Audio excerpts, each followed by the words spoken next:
Good morning, everybody, and happy Home Run Derby Day to all who celebrate. I'm your host, Jesse Cofield. Welcome to The Sweat. A lot to get to today. Okay, Scottish Open tees off on Thursday, so we'll get our analyst thoughts on the field. Plus, with football season swiftly approaching, we're going to jump into some off-season insights with VSiN's Josh Applebaum here in the flesh. He will be in the studio. Very exciting.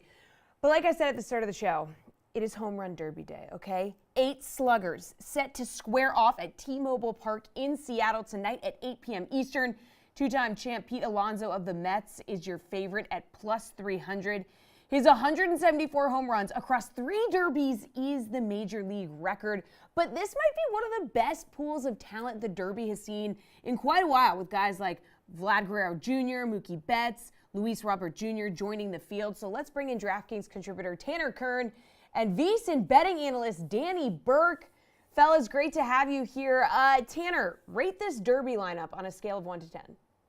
I give it like a 7. You're missing a few key guys: Matt Olson, JD Martinez, Kyle Schwarber, Rafael Devers, guys that are high up on the most home runs list. But again, if you don't make it to the All-Star game, you're probably not coming out for the Home Run Derby. So I think MLB did a good job picking these guys.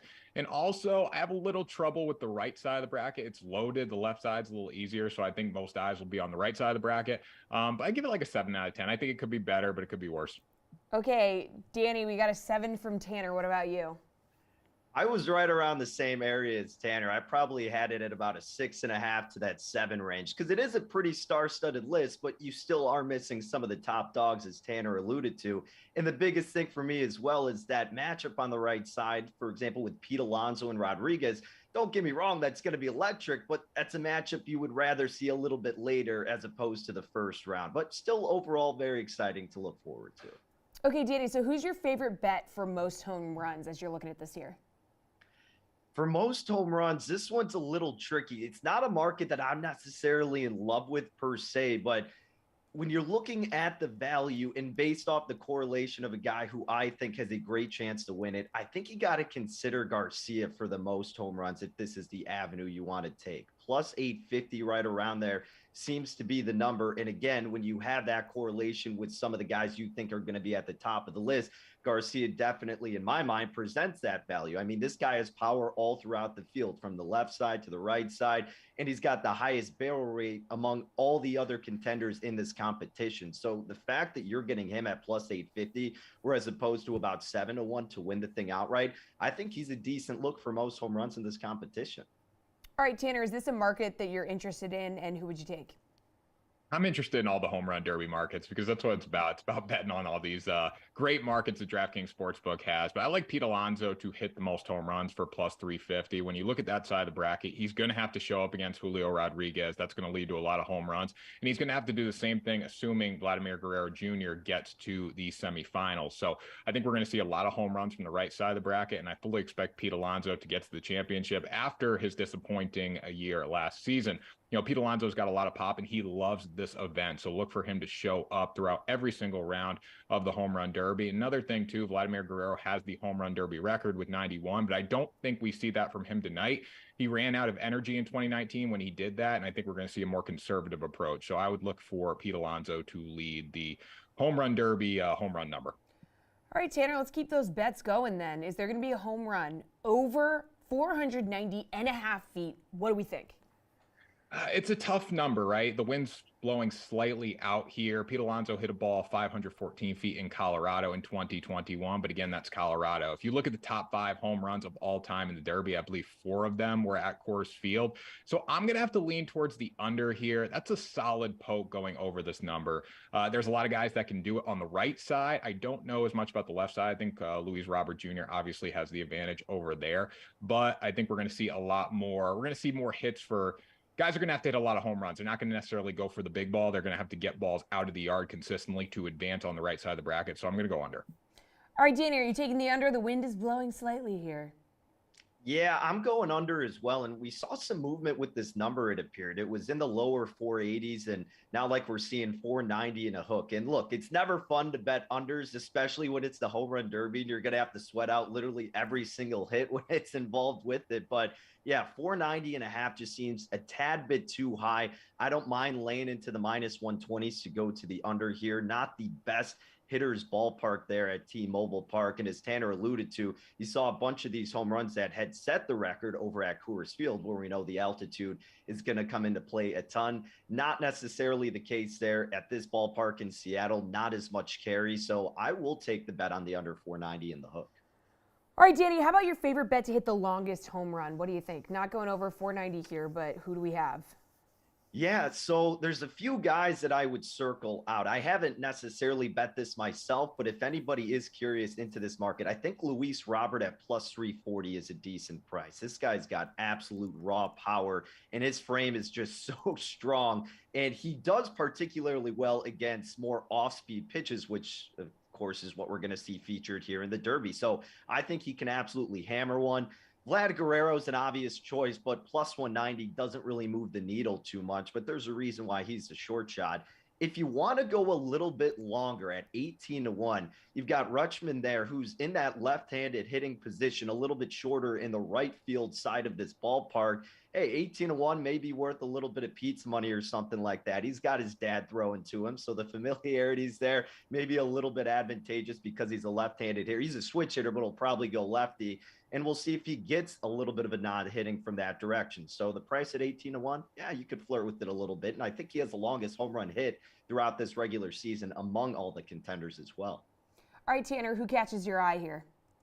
Yeah, so when I look at it, I'm going to be on Luis Robert Jr., so totally in lockstep there. When you look at him, his path to the finals is a little easier than the guys on the right side of the bracket, so I think we're going to see him sit back and be able to take some bigger swings. Then those guys on the right, they're going to be hitting for the mass amount of home runs where Luis Robert can settle back and try to put on a show a little bit.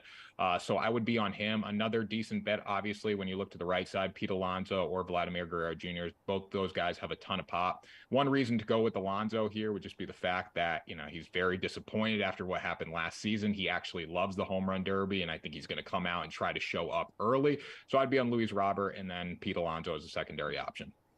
All right, how about the total home runs? Are you going to go over or under 276.5, Tanner? I'm going to go over. I don't like betting unders in the home run derby. I know I did it earlier, but I do like the over here just because of the right side of the bracket. Pete Alonso versus Julio Rodriguez is going to lead to a ton of home runs early. Mookie Betts versus Vladimir Guerrero Jr. should lead to a ton as well. And then when you get in the semifinal on the right side of the bracket, assuming it's going to be Alonso and Vladimir Guerrero, that's going to be a massive amount of home runs as well. And then we look at the left side of the bracket, Luis Robert Jr. I think he's going to put on a show throughout this entire tournament. And then Adolis Garcia and Randy Arozarena, both those guys can hit too. So there's a lot of pop in this lineup, and I think the right side of the bracket is going to contribute the majority of the home runs, but I still like the over. All right, Danny, what do you think? You going to go over or under that 276.5 mark?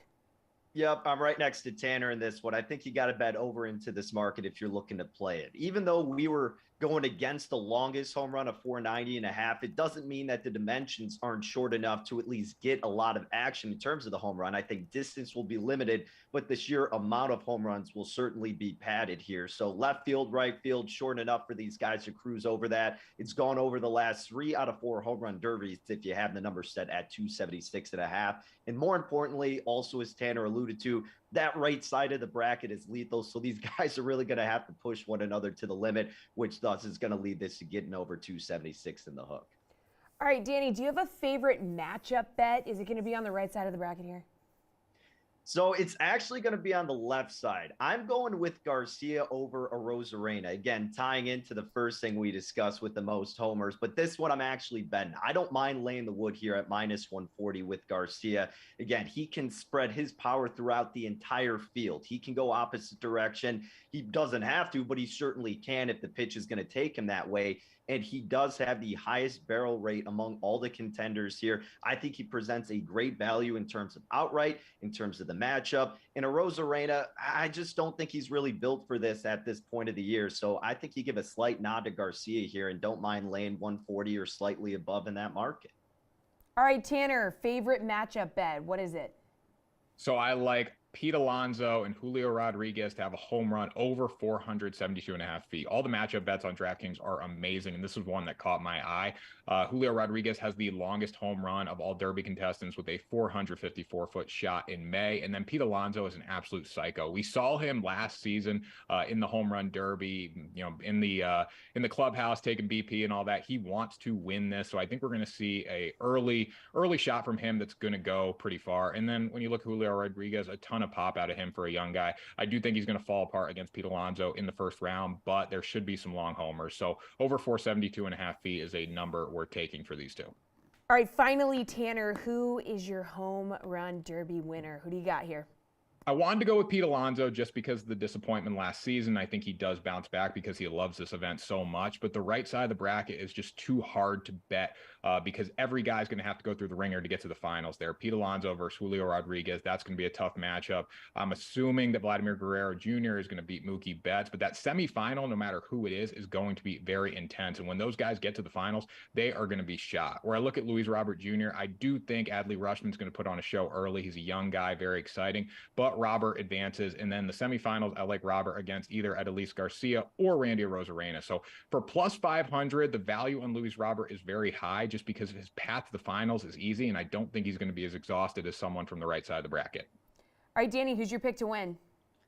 So I've got two here. I've got Robert at about plus 550. I snagged, would still take him at 5-1, second highest barrel rate. Again, just sheer power that he can present and a favorable matchup right out of the gates with Rutschman, who comes in with the least amount of home runs into this competition. So I'm narrowing it down with the expectation that it's going to be Robert versus Garcia. And I like the price with Garcia at about 7-1. So setting themselves up, one of those two guys, to at least get to the championship. And then based on how difficult the right side of the bracket is, hopefully the guys on the left, whether it's going to be Garcia or Robert, have a little bit more energy. They can go deeper and set themselves up nicely. And hey, even if you get these longer shots with one of these guys, you could always hedge out or look to profit off of live betting in terms of the right side, depending on who gets there. But I've got Robert and I've got Garcia for my outright winners, hoping one of them can come through. Danny, before we let you go, any tips on betting tomorrow's All-Star game? Honestly, it's not something that I'm in love with per se, but look, you've got an abundance of stud pitchers on both sides. It's the All-Star game, right? But realize that they're not going to go too far, an inning at most. So I would probably look at it from the in-game perspective, especially if it starts out with a decent amount of runs. Look to see this adjusted total if it gets higher, because these are the best pitchers in baseball. So they're going to figure it out. The bats will slow down eventually, and the total will kind of settle. So if you get that early action offensively, look to bet the other way throughout the in-game sphere of it. Tanner, what's your strategy for the All-Star game? Yes, knowing that the starting position players are going to get the majority of the innings, that's not that much, but it's definitely more than the secondary guys. I would look to think, who is the better team, right? Judge off who is the better team and bet accordingly. All right, thank you, fellas. Appreciate it as always. Coming up next, we're recapping a weekend of Wemby, threads, and Kardashian rumors. Yes, that's right. Mike Mutnansky is going to join us next for Monday Mutt Staff. We'll get into all of that. But first, DraftKings opened its newest sportsbook location right by Wrigley last week. So the 17,000 square foot two-story venue is a year-round destination for sports fans, and it features a massive 2,000 square foot video screen, one of the largest in the Midwest. And to illustrate just how close this thing is to Wrigley Field, here's Jared Carrabis. Jared Carrabis here outside of the brand new DraftKings Sportsbook, which is connected to Wrigley Field. And just to give you an idea how close it is to Wrigley, let's explain that in baseball terms. At 6'7", it would take 78.5 Aaron Judges laid down on the sidewalk to reach the front of the stadium. That's also 94 Jose Altuve's. At a sprint speed of 30.1 feet per second, Corbin Carroll could run there in 17.4 seconds. It would take 1.2 Ronald Acuna Jr. home runs at his average home run distance for 2023. With Elly De La Cruz's max exit velocity, he could hit a baseball there in 3 seconds. A Yohan Duran 104.1 mile-per-hour fastball could also make it there in about 3 seconds. The longest home run hit at Wrigley Field was in 2000 by Glenn Allen Hill. At 490 feet, it would only need to travel about another 34 feet to hit the entrance. And finally, one Sammy Sosa home run from the 2002 Home Run Derby could cover cover the distance. Slam and Sammy crushed 7 500-foot bombs in Milwaukee that year, including one that traveled 524 feet. That alone could cover the distance.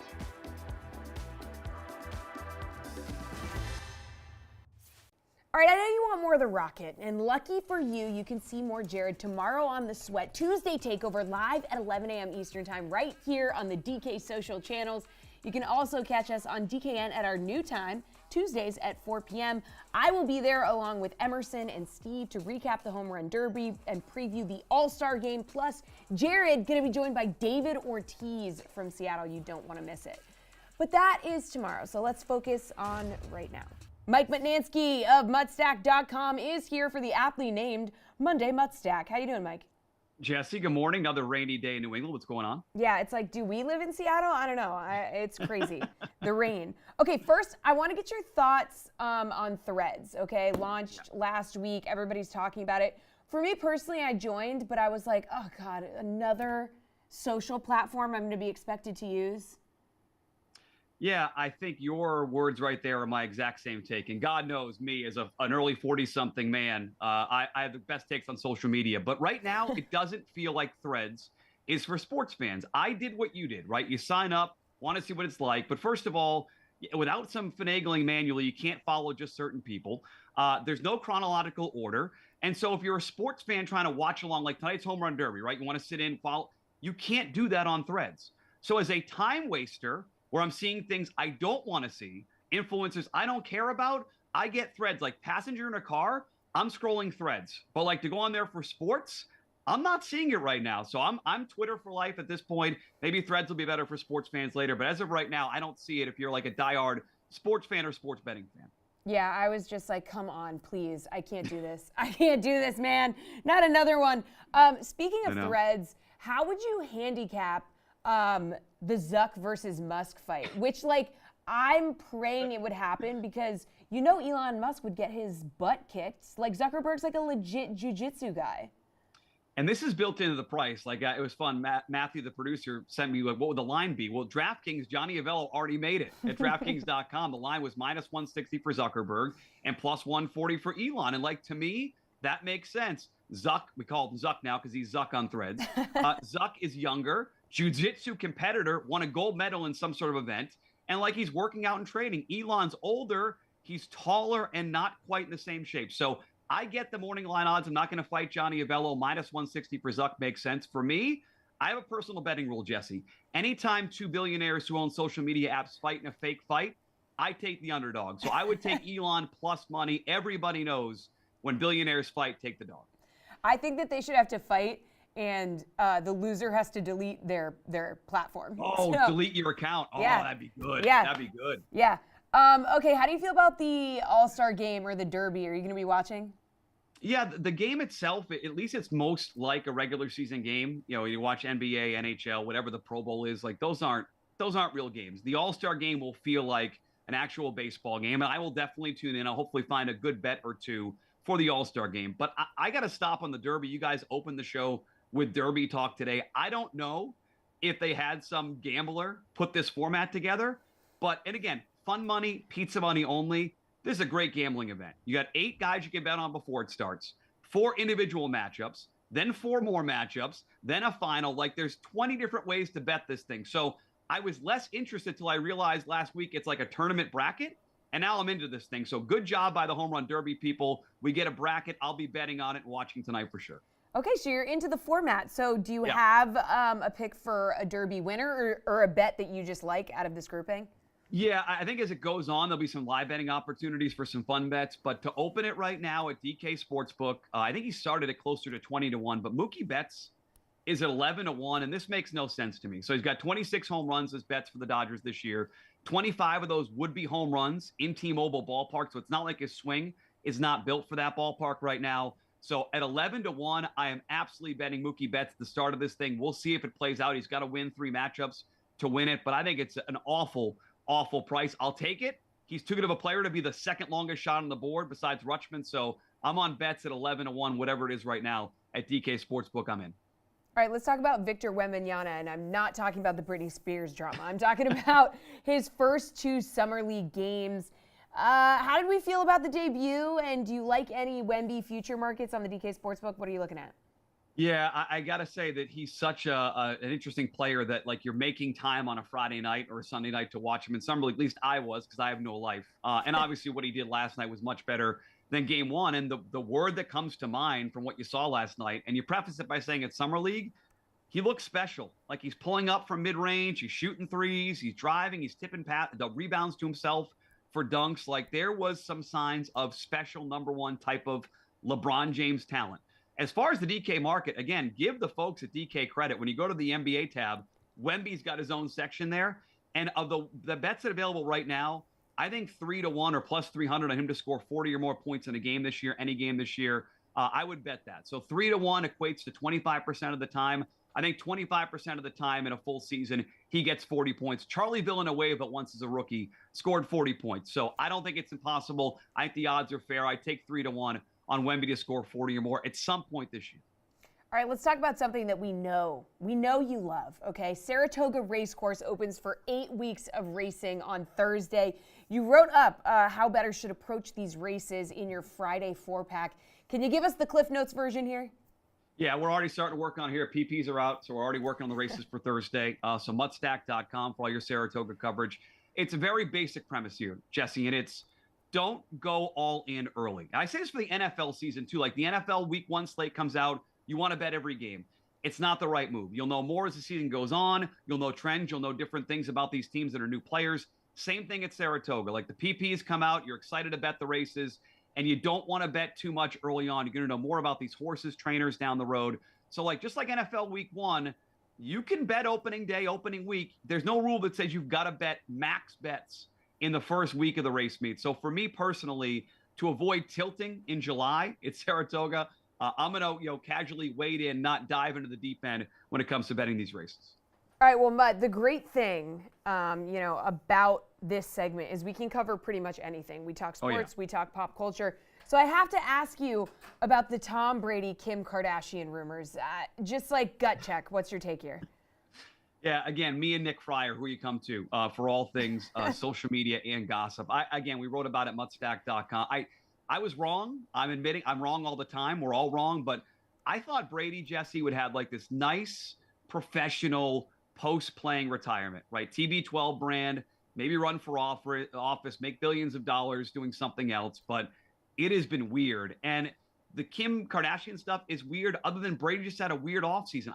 I believe it when you tell me he's at Michael Rubin's party flirting with Kim Kardashian. Like, it goes along with commercials for it's a weird post-retirement. I thought it'd be normal. I don't know what's next for Tom Brady, but I believe the rumors because he's had a very weird post-football so far for Tom Brady. We can't wait to see what's next, or we're terrified to see what's next. Both. Definitely both. Thank you, Mike. We appreciate it. We are turning our attention to the NFL next.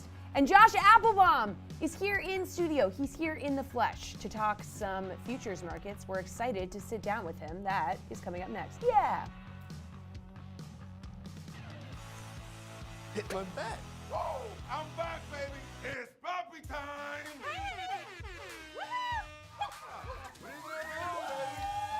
New customers, download the DraftKings Sportsbook app and bet $5 to get $150 in bonus bets instantly. So, the player you benched just went off. But with Best Ball on DraftKings, that ends here. Enter a contest and snake draft your team. Every week, you'll automatically rack up points from all your top scorers. No ads or drops, no trades, no I should have played him instead. Teams with the most points by season's end take home cash prizes. So head to the DraftKings Fantasy app and get in on our biggest Best Ball contest ever with this latest offer. You know, betting without a game plan is a little like skating a giant ramp without helmet and pads. I wouldn't risk it. And I wouldn't bet without a game plan. DraftKings Sportsbook provides you with tools to set a realistic budget and time limits, so you're ready to bet responsibly. Download the DraftKings Sportsbook and Casino apps to learn more about how you can practice safe bets.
Guys, it's never too early to start prepping for the NFL season. Don't you know it? And our friends over at VSiN do know that because they've already released their betting guide for the upcoming season. The VSiN 2023 NFL betting guide is out. It's got predictions, best bets for the coming pro football season. VSiN experts, they offer their opinions on player props, season win totals, everything, and it is only available to VSiN Pro subscribers. Sign up now and get early bird pricing. Wow, that's a deal. Go to vsin.com/NFL guide for more. And now, VSiN's very own Josh Applebaum is here in the studio with me. We love it. Let's jump in. So what's your advice for the people watching for betting on NFL futures this time of year? Yeah, so Jesse, it's great to be with you. Hope you're having a great summer. It's been a while since we last talked football, but I think right now with the All-Star break in Major League Baseball, I think a lot of bettors are like, hey, what should I do right now? Should I just bet on the Home Run Derby All-Star game? Well, I would say right now, use your time wisely. Start to get ready for the NFL season. So what I like to do is, obviously I grind day-to-day betting, but I really like betting some futures because I think if you do your homework and you lean on a few factors here, you can really take advantage. So just in general, I look at futures as a bankroll builder, and I try to take my bias out of the equation. I have my own thoughts about all these teams, but hey, there are people much sharper than me here who are betting these numbers. So what I like to do is compile the data, look at obviously where the lines are moving, look at betting percentages too, like we'll get bets in dollars on different divisional bets, futures bets. So if I can identify a team that's getting a line move in their favor over the offseason, remember, a lot of the public isn't really betting a lot of these futures yet, so it's really the wise guys who are waiting for these futures to drop and then hit them. If you can get a low bets, higher dollar, like 30% bets, but 70% money, and the line moves in favor of that team. Also leaning on things like teams that are stable, returning their coaches and quarterbacks, fading and betting against teams that have rookie coaches and rookie quarterbacks. If you can kind of identify those, bet a couple of those, you feel like you have a bit of an edge, and you can kind of have a rooting interest all season long, something to be hopefully hopeful for to cash at the end of the year. Yeah, so let's talk about some division winner totals, or winner futures here. So you like the defending champ Chiefs to once again win the AFC West, minus 165 favorite.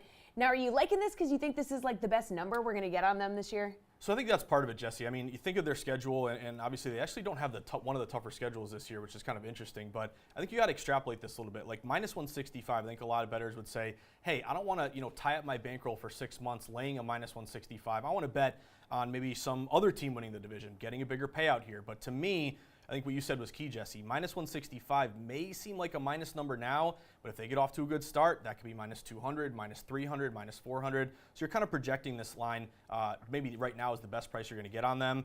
We talked about, obviously, coach, quarterback. No one's better than Mahomes and Andy Reid, obviously, and their experience together. They're returning a ton of starters. That's another big thing I look at when betting a future here. And also, I think you got to look at their competitors in their division. Like the Chargers, they're being respected across the market, 9.5 win total. But the Chiefs are 11.5. They're juiced up over. They've gone, I think, 12 games, 12 wins or more, either 7 of the last 8 years or 6 of the last 7. They've really cashed that over bet. I don't expect much from Denver. Wilson looks on the decline. I think Sean Payton may help, but he's new to that program. And then, of course, you have Vegas, Jimmy G injury. What are you going to get at quarterback? So I like the value of the number. The line has moved in their favor. They open as low as minus 150 to win the division. I'll lay the minus 165 right now and take KC. All right, another division winner bet that stood out to you. Jags to win the AFC South. Thank God Emerson Lotzie is not here in the studio. He would be freaking out.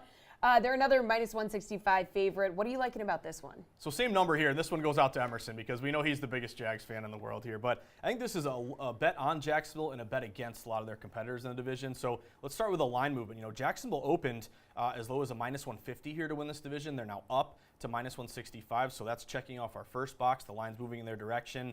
Tells me a lot of respect. The money has bet them to win their division. And also, I'm liking a team that's kind of on an upward trajectory. I mean, you go back a couple of years. Rookie year, Urban Meyer, it was a total fiasco. Trevor Lawrence had a ton of interceptions. They went 3-14. But then you bring in Doug Peterson. You go 9-8. You win a playoff game. They're going to get Calvin Ridley back, who was suspended for a year. So I think you're really building a core here in Jacksonville. You're seeing the line move in their favor. They're only getting about 30% of bets across the market to win this division, but more than 50% of the money. So we're checking off kind of that smart money box. And then the other thing here is they have the 23rd easiest schedule in the NFL. Their opponents from last year only had a 47% win percentage. Again, the Colts and the Texans might have a bright future, but you have rookie coaches, rookie quarterbacks. I respect Tennessee, but you've actually seen their division odds get worse over the summer. So I'm going to take a team on the rise, good coach quarterback duo here. I'm going Jags, and hopefully Emerson will ride this bet with us. Oh, you know he's riding that bet with you. Let's hit on some win totals now. So which teams over are you going to looking at this like early here? Cardinals have the lowest win total right now, 4.5. Bengals, Chiefs, Eagles all at 11.5. So just one word of caution is, I think a lot of bettors do this. Like if you had a bad year, take the under this year or last year. If you had a good year last year, take the over. But kind of take them each individually. Now, what I'm looking at is one team that's just taking an overload of smart money all offseason. We saw it last year with the Philadelphia Eagles. I think their win total opened at like 8.5. It got bet up all the way to like 10. Obviously, they went to the Super Bowl, had a great year. I'm a little annoyed because I bet them in the Super Bowl, even though they lost for me there. But the one team this year that you're seeing kind of like a Philly, like I'm not projecting them to go to the Super Bowl, but it's the Atlanta Falcons. This is a team that kind of out of nowhere, they're not the biggest public darling, but they've taken the most sharp action over the offseason to go over their win total. It opened at 7.5. Now it's been bet up to 8.5. And if you look at the juice here, it's actually juiced up 8.5 over -120. So even though it's risen so much, the odds makers are still making you pay a pretty expensive price. That tells me there's still value to bet this over. You have Desmond Ridder coming in. He had a cup of coffee. It's a little bit of a time last season taking over for Mariota. Arthur Smith is going into year 3. No Tom Brady, obviously. This division is pretty much wide open. And here's the best part, Jesse. They have the easiest schedule in the NFL this year. Last year, their opponents went just 119 and 167. That's like a 410 win percentage. So they have a great core here. Pitts, Drake London. Now you bring in Bijan Robinson. I like the Atlanta Falcons to win nine games or more. I'll take the over 8.5. All right, we like overs. Any takes on the player futures market? What are you looking at here? So I would caution player futures market a little bit. I just avoid them only because of injuries, because you can have a great bet of a guy to, like, for example, Jonathan Taylor last year. He was the favorite to win or to lead the league in rushing and, go over his rushing total. He gets hurt. So to me, I'm still digging in on a lot of these, player futures. I want to make sure no one gets hurt in training camp. I want to watch a little bit of preseason. So have a few more for you probably next show. But for now, we'll just go team by team bets. All right, we also cover baseball for VSiN. So any takes on betting here, second half of the season? What are you looking at? So I think second half of the season, I think the advantage to bettors is that we have a lot of data to go off of here. So looking at the first half of the season, how these teams have done, 2 teams in particular, the Orioles, the Reds, those are the teams I'm looking at. Probably continuing to surprise throughout the second half. All right, man. We love having you here in studio. Great to be back. It's great to have you back. We love it, absolutely. So coming up, PGA Tour heads across the pond for the Scottish Open. Wow. Our golf guru is going to join us to break down the field coming up next.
A big Monday morning hello to DraftKings contributor Jeff Ulrich and the Action Network's Jason Sobel. Fellas, great to have you here.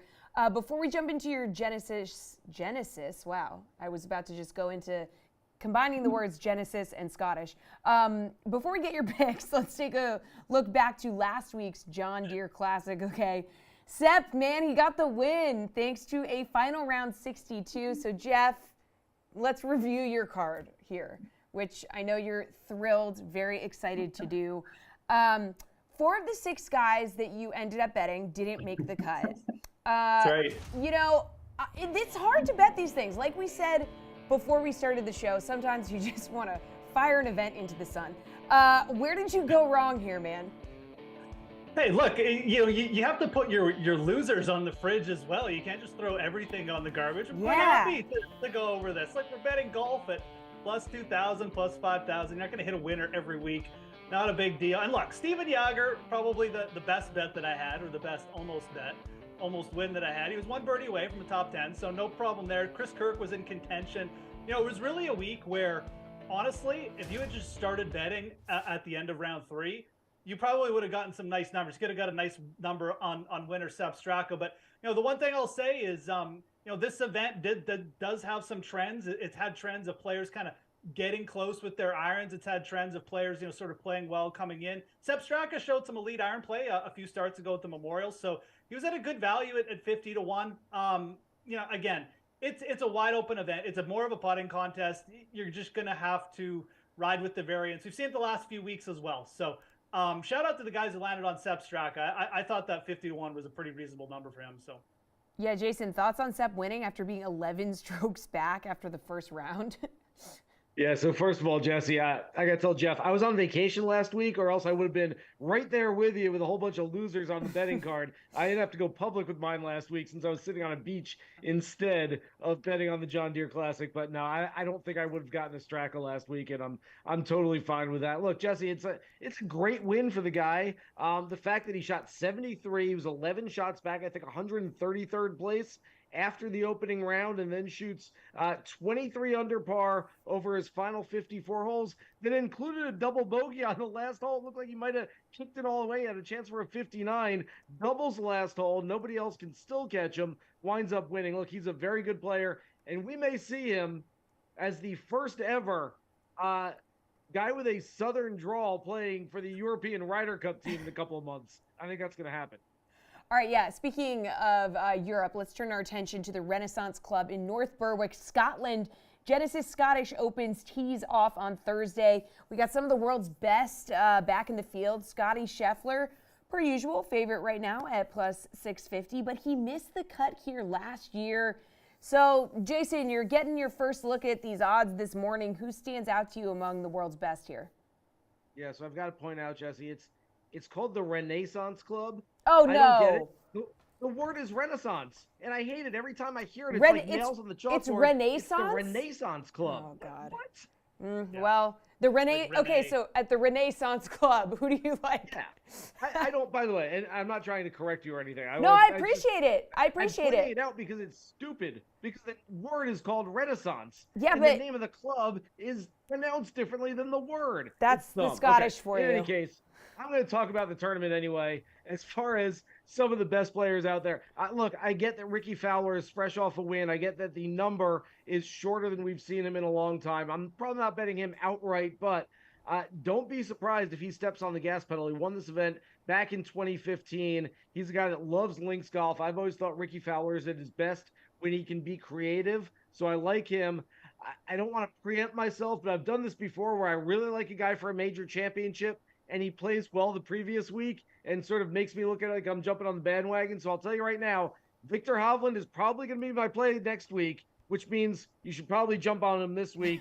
And then a couple other favorites. Tyrrell Hatton's played great all year. Hasn't really gotten that one big result from it yet. And same for Tommy Fleetwood, who had top 5 finishes at both the Scottish Open and the Open Championship last year. All right, Geoff, we're going to give your name the Renaissance treatment here. Who are you looking at? Yeah, Renee's Sauce Club is what I'm going to start referring it to as. But yeah, I mean, I honestly, like, if you want to take Ricky Fowler plus 1,800 this week, I really don't think it's a bad bet. It's bigger than the number we got on him in Detroit. We saw Xander Schauffele basically do the exact same thing, win in America, take a week off, then come here and win again. I think Fowler is actually a pretty reasonable price here. I do like two guys at plus 2,000 up at the top of the board. I mean, I think Jordan Spieth, whenever you get an Open Championship style venue, I mean, Jordan Spieth has to be considered. Much like Ricky, he's just got such a creative short game, and his irons have been good most of the season that it really wouldn't shock me if this is where Jordan Spieth picked up a win. And then again, like, I just don't think you need to think too hard about this. I mean, Tommy Fleetwood is playing extremely good golf. Tommy Fleetwood's one of the best links players in the world. 2 top 5s at the Open Championship over the past 5 seasons. Plus 2,000. Yeah, it's a shorter number, but there's a reason for that, and it's because he's a really good links player. He's been playing extremely well. So I think you've got a handful of players there. I know Jason mentioned Hatton, who I don't hate either. I think starting cards here with 2 of them in this range is pretty reasonable. They're just all good links players, and they're all going to benefit from the setup this week. Yeah, Jeff, anyone else you have your eye on that's found success at link style courses? I mean, I'm going to stick with Adam Scott for a little bit here. I mean, he is an extremely good links player, underrated. Probably he should have won the Open already. He's had multiple chances to win it. He had one chance, so he completely blew it. But Adam Scott's a very good links player. He's just like that one round away. Adam Scott looks great for 3 rounds, and then he just has this one stretch where he's been blowing it. But I mean, plus 5,000, excuse me, on a course like this. He's just been driving it so well that. If the wind stays down here, I could see Adam Scott getting to like 20 under on this course. I think that's pretty reasonable. So a player I'm staying on there. I also think like just below him, I mean, if you're looking for someone to mix in, I mean, Lucas Herbert and Ryan Fox, a couple of, what you call Southern Hemisphere guys, they've got pretty creative games as well. Fox has been good all season, but Scott to me is really the player I'm just going to stick with here. I think he does get a benefit from the course. Jason, looked like you did like that Adam Scott pick. I like that a lot. I like it so much, in fact, Jesse, that I'm going to wait till the end of the segment to tell you how much I like Adam Scott. Hint right there. As far as players that I do like for the links, I've got 2 names here, and Jeff mentioned one of them already, Ryan Fox, who's primarily played on the PGA Tour this year and earned his PGA Tour card essentially through playing some really consistent, steady golf throughout the year, but he's a guy that plays his best golf on link-style courses, won the Alfred Dunhill Links Championship back in October, and so I look for this to be a good 2-week stretch for him. And then a guy who just blew it on the DP World Tour yesterday, Robert McIntyre, was leading going to the back 9, tripled the 13th hole, shot 39 coming in, finished in a share of 4th place. We've expected him to be maybe not a superstar, but a really elite level player for a while now. He's ranked outside the top 100 in the world. I think he's starting to get that back, though, and I can see Robert McIntyre playing some really good golf. Again, for the next 2 weeks. I say the next 2 weeks because, quite frankly, I think any previews that we do for this week are essentially previews for both this week and next week, since it's such a similar style of play. All right, well, for this week and next week, which long shots do you have your eye on? We'll stick with this week for now.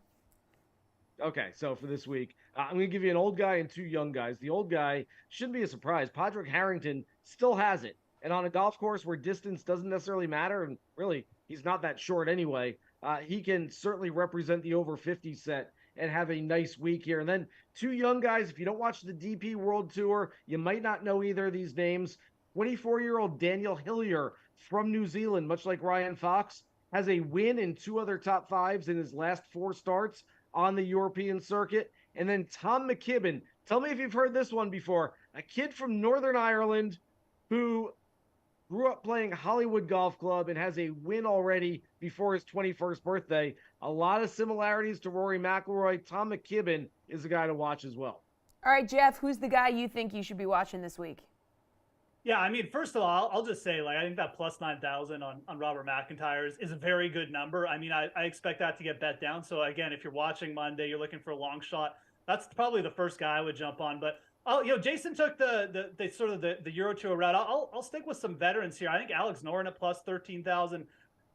It's absolutely fine veteran to take a shot on. He's won this event before. He's a fantastic links player. If his irons get going, I mean, this is exactly the type of player that we've seen flash here. Bernd Wiesberger won at this event. Cameron Tringali shot a 61 here last year in decent conditions. I think he's fine. Thorbjorn Olesen is another veteran. He does play on the Euro Tour, but another just very good high-end links player who has flashed at times this season. And if he gets going and the conditions aren't too bad, he could absolutely get to 20 under par. So a couple names there. I just think that they have decent enough upside. They're extremely boom or bust. You don't need to throw all your money at them or use them in all your DFS lineups. But a couple names that, if you're looking to sprinkle in to DFS lineups or look at a long shot betting or top 10, I think Olsen and Noren just benefit hugely from the Lynx style play here. All right, Jeff, finally, give us your early pick to win. Who are you rolling with? I mean, I'm taking Tommy Fleetwood here. I mean, how can I not take Tommy Fleetwood? We're on a Lynx course. He's been playing great. Yeah, I'm going to stick with it. I don't think you need to get too crazy. I think that there's some really good players at the top of the board, Ricky, Spieth, but I'm just going to take my guy Fleetwood. I think the next couple weeks are going to be really big. He is playing extremely good right now, and he is a very, very good Lynx player. Jeff is a loyal man. Jason, tell us why you're rolling with Adam Scott. Yeah, I will have, by the way, a little investment on Tommy Fleetwood outright as well, and probably Tyrrell Hatton. But Adam Scott at 50-1 is a really nice number, I think, on a guy who, quite frankly, packed it in at this point in his career. He's a guy that sort of fit the profile to go to Live, and Greg Norman has been a mentor for him, and he decided, no, I'm not going to go to Live. And not only is he's playing a lot of golf, he's working at it. At this point in his career, I would have thought Adam Scott might have just gone home and sat on a big pile of money at this point, but no, he is grinding it out. He's had some really good results lately. The ball striking's been there. The putter has been very hot, which we haven't seen from Adam Scott throughout most of his career, and he plays Lynx-style golf really, really well. And here, if you want the full narrative, Sunday just happens to be his 43rd birthday. Nice birthday present for him. Nice birthday present for us if he goes and cashes that ticket. It's his birthday. There you go. All right, I'm on him too. All right, I love it. Good stuff, guys. Appreciate it. That is a show. We will be back tomorrow morning at 11 a.m. Eastern time for the Tuesday Takeover with Jared Carabas. You can also catch it at 4 p.m. on DKN if you are not with us live. But hopefully we'll see you at 11 a.m.